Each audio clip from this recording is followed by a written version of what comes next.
Now, let's hear from the people who operate the market themselves. Nana Akwasi Prempeh is president of the Federation of Kumasi Traders.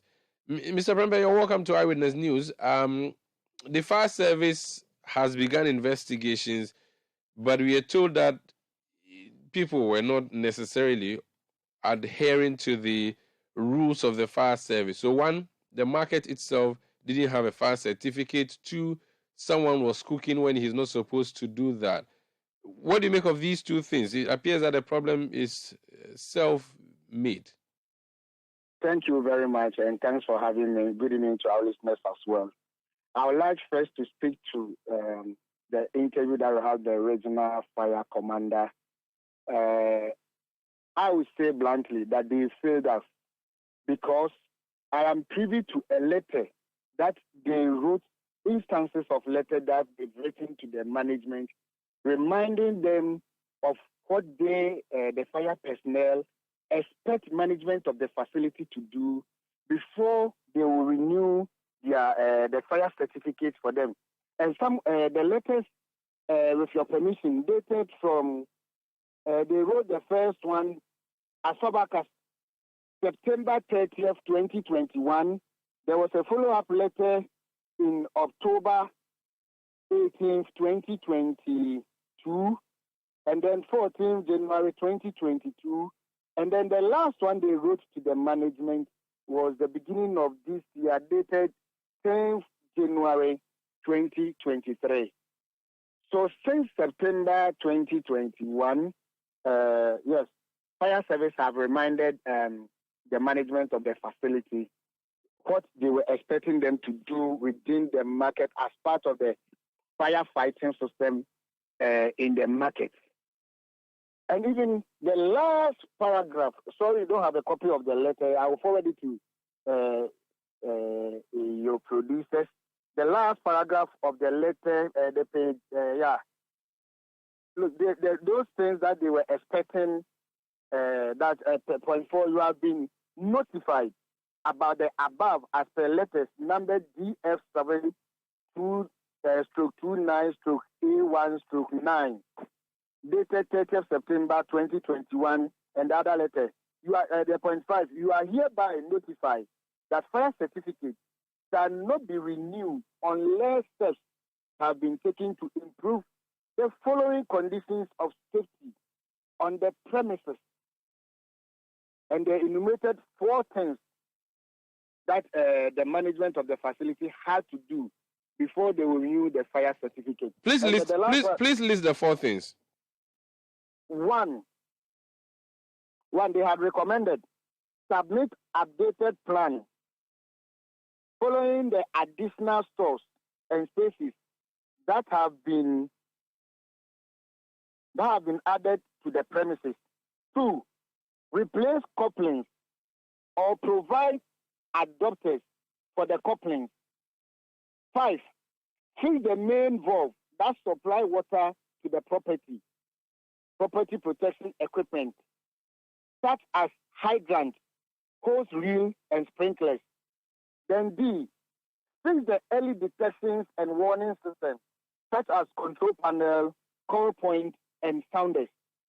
Then the 6th one, take notice that the chief fire officer reserves the right to prohibit or restrict the usage of the premises if the fire risk to responses to the persons on the premises is high, until necessary steps have been taken to reduce the fire risk to a level acceptable to the chief fire officer as stated in Regulation 15 of LI 1724, signed by the Regional Commander ACFO1 Henry Jiwa.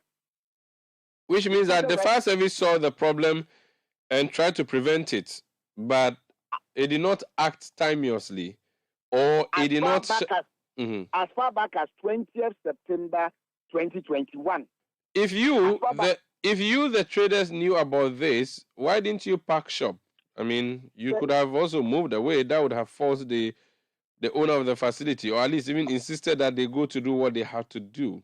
You're also complicit, aren't you? Because you were doing business knowing very well it was not safe for you. Thank you very much.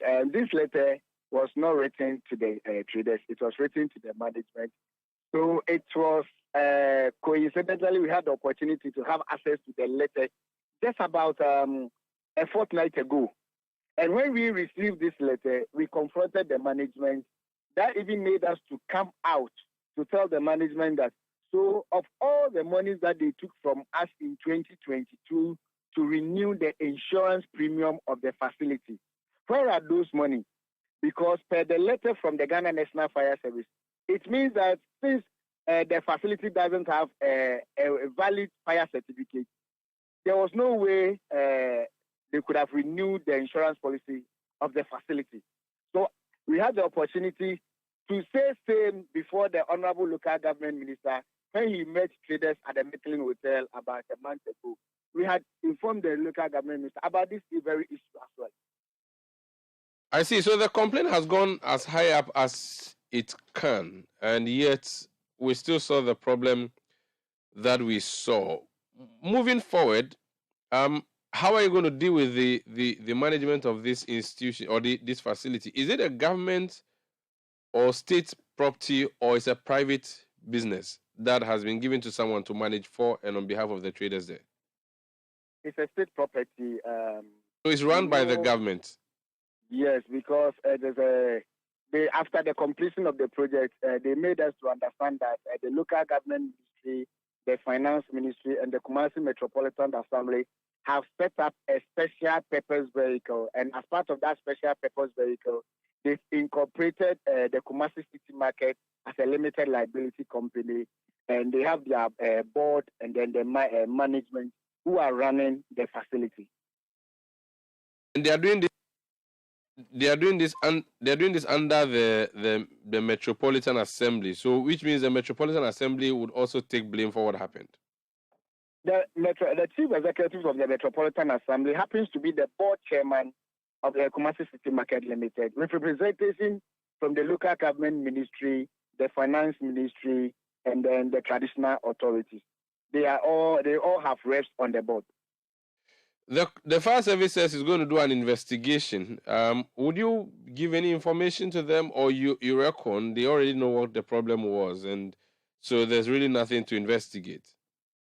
Well, we had even appointed to the regional minister today that if there is any committee that will be set up to investigate the cause of this fire and other related issues, which the traders also want to appear before such committee to also stay outside of the story. Because if the firefighting system in the market had been activated earlier, we think that the extent of damage that was caused in the market would have reduced because there were instances